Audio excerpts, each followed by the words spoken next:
Alléluia, la Fed stoppe le resserrement quantitatif. La planche à billets va bientôt repartir. De plus en plus de gens veulent que cela arrive plus tôt. En même temps, Ray Dalio, le célèbre milliardaire, tirait la sonnette d'alarme et évoquait une possible récession. Incroyable, non? Quand la liquidité explose, les marchés devraient s'envoler.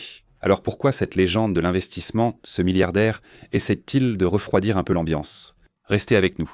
Les ultra-riches ne sont pas devenus puissants par hasard, alors écoutez bien. Voici la suite. La Fed vient d'annoncer qu'elle a arrêté le resserrement quantitatif. Cela signifie qu'ils réduisent leur bilan, ce qui crée plus de pression sur les marchés. Ils prévoient de recommencer à ajouter des réserves dans le système à partir du 1er décembre. Ce n'est pas du vrai assouplissement quantitatif. Arrêter le resserrement quantitatif ne lance pas le assouplissement quantitatif. Ce qui se passe dans cette situation, c'est un ajustement technique. Mais Ray Dalio dit « Ne vous laissez pas tromper, c'est la première étape vers le assouplissement quantitatif ». Le même scénario utilisé pour stimuler les marchés après 2008 et de nouveau en 2020. Quand la Fed change soudainement de cap, cela indique une forte injection de liquidités. Ils prendront l'argent des bons du Trésor arrivant à échéance, réinvestiront ces obligations, c'est-à-dire, au lieu de les laisser simplement expirer, ils achèteront de nouvelles obligations au lieu de retirer de l'argent de la circulation. En résumé, plus d'argent dans le système fait monter les prix des actifs.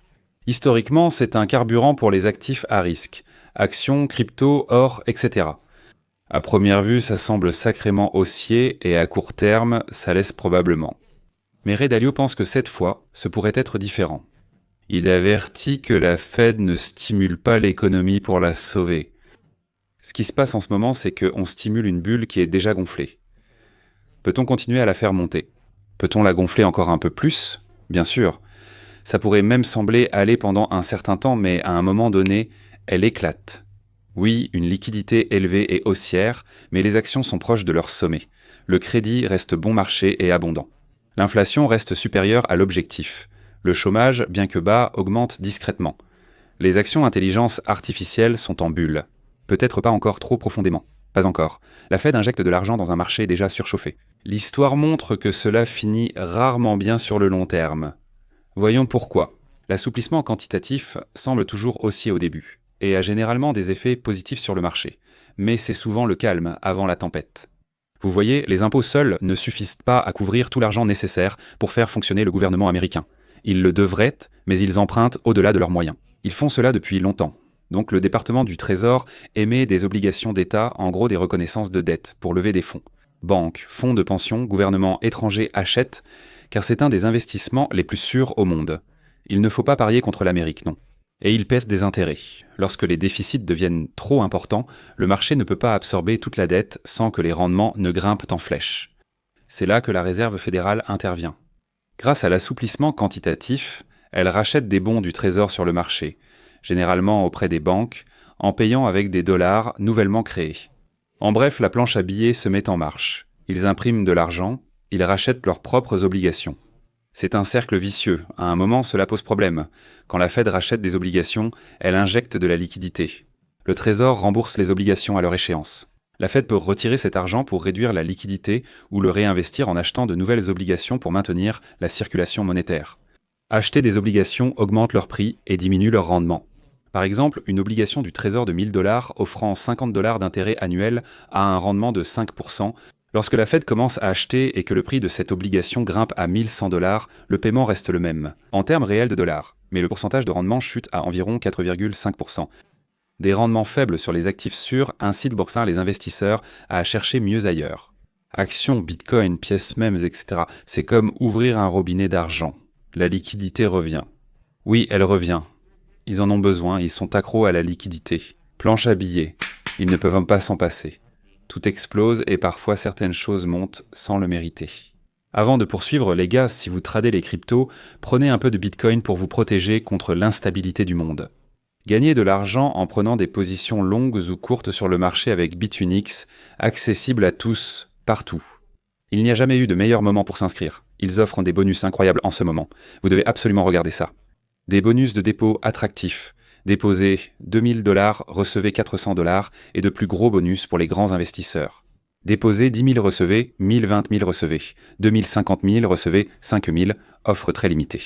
Inscrivez-vous dès aujourd'hui via les liens ci-dessous. Regardez aussi, Jérôme Powell n'innove pas. Tous les présidents de la Fed depuis Greenspan l'ont fait. Quand les marchés vacillent, ils injectent de la liquidité. L'assouplissement quantitatif crée une boucle. Les prix et l'emprunt montent, la confiance revient. Cela donne une impression de prospérité alors que, selon Dalio, c'est surtout de l'argent bon marché injecté massivement. Ces cycles masquent la fragilité. Tout paraît solide jusqu'à la fin de la musique. Regardez la bulle Internet. À la fin des années et 1990, la Réserve fédérale a baissé les taux d'intérêt pour stabiliser les marchés après la crise financière de 1998 et l'effondrement de la gestion de capital à long terme. Donc, l'argent bon marché est arrivé au bon moment. Cela a prolongé le rallye technologique plus longtemps qu'il n'aurait probablement dû durer. En fait, cela a conduit à un sommet explosif à cause de cela. Il a fallu environ 2 ans pour que cela se produise. Au fait, la Fed a injecté des capitaux supplémentaires sur le marché à un moment où l'appétit pour le risque des investisseurs était déjà élevé. C'était comme jeter de l'essence sur un feu, efficace sur le moment, mais dangereux quand ça brûle votre maison.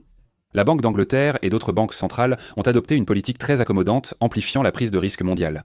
Le NASDAQ a bondi d'environ 600% entre 1995 et 2000, puis a chuté de près de 80%. Ensuite, les banques centrales ont encore baissé les taux et injecté des fonds, soutenant les marchés mais favorisant aussi la bulle du crédit de 2008 qui a révélé un problème caché. Les banques étaient très fragiles. Elles accordaient ces prêts à long terme, comme les hypothèques, mais en utilisant de l'argent emprunté à court terme. Quand ces emprunts se sont taris, devinez ce qui s'est passé ? Les banques ne pouvaient en plus prêter. Les entreprises, les consommateurs, plus personne ne pouvait emprunter d'argent. Et l'économie a plongé très rapidement.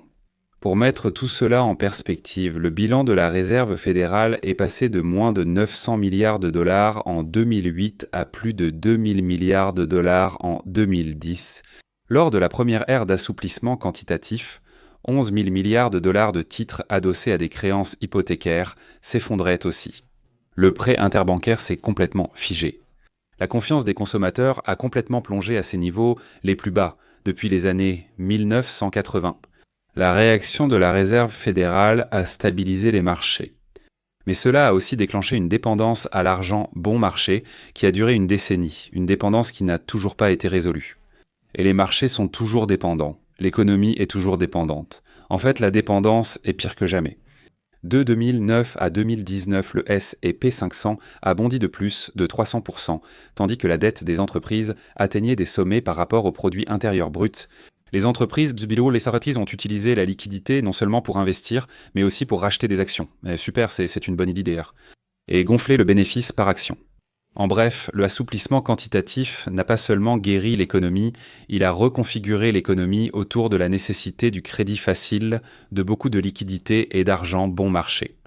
En 2020 a eu lieu la plus grande injection de liquidités de l'histoire moderne. En 4 mois, la Fed a créé plus de 3 000 milliards de dollars, doublant son bilan à près de 7 000 milliards d'emplois.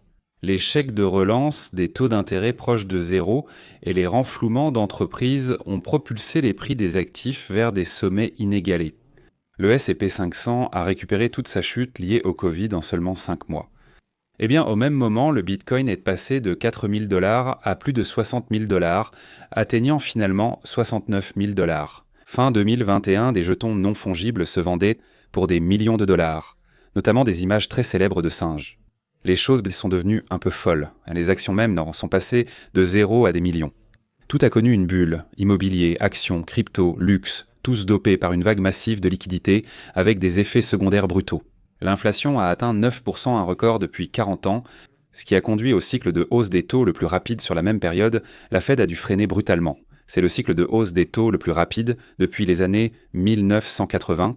C'était complètement fou. En bref, trop de liquidité ne fait pas que stimuler les marchés. Cela peut aussi laisser la cupidité prendre le dessus. Les entreprises, les investisseurs, tout le monde s'y met. Ils s'endetteront plus, prennent plus de risques et préparent un futur crack. Ce qui est bien tant que vous réalisez que c'est la réalité. À court terme, c'est extrêmement haussier. Les choses bien, et les choses vont en devenir folles, tout le monde va devenir incroyablement riche. Et les chemins sentent que les gens vont recommencer à acheter des images de singes représentant pour $1 million ou adopter d'autres comportements stupides de ce genre.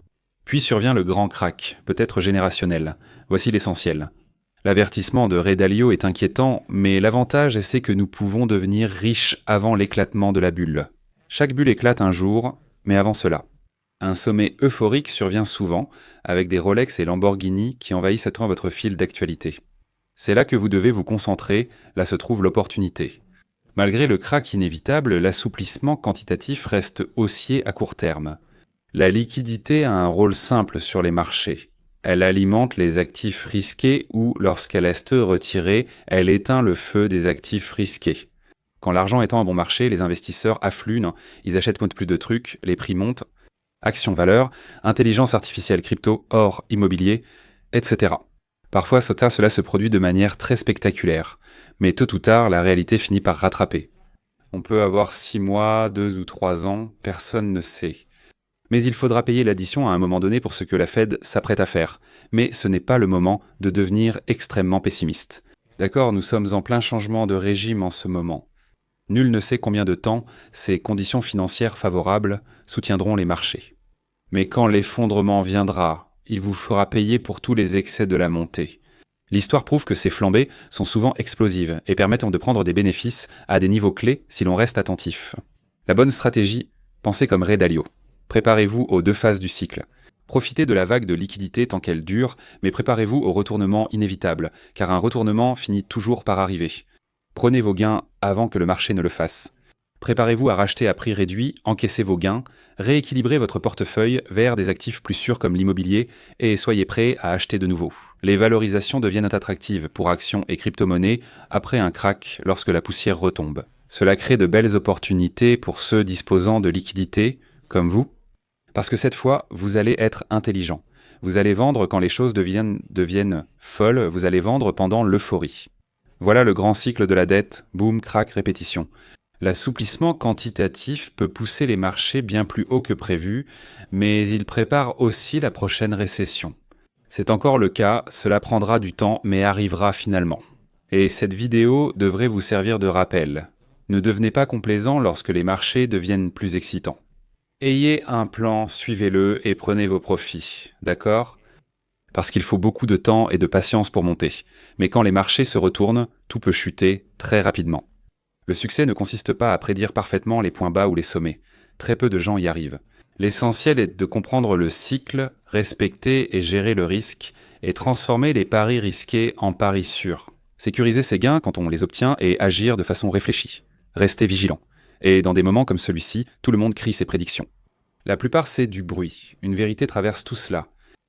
Personne ne sait combien de temps la tendance va durer, jusqu'où ça va monter, quelle taille la bulle va atteindre ou quoi que ce soit de ce genre. Une chose est certaine, quand cette bulle actuelle éclatera, il y aura une chute dégoûtante ensuite. Soyez prêts et comprenez-le quand cela arrivera. Si vous vous préparez, vous aurez déjà une avance. Vous avez une longueur d'avance sur la plupart des investisseurs.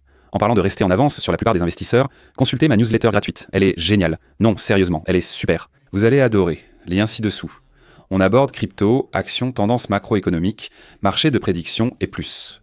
Lien ci-dessous, c'est gratuit. Merci d'avoir regardé.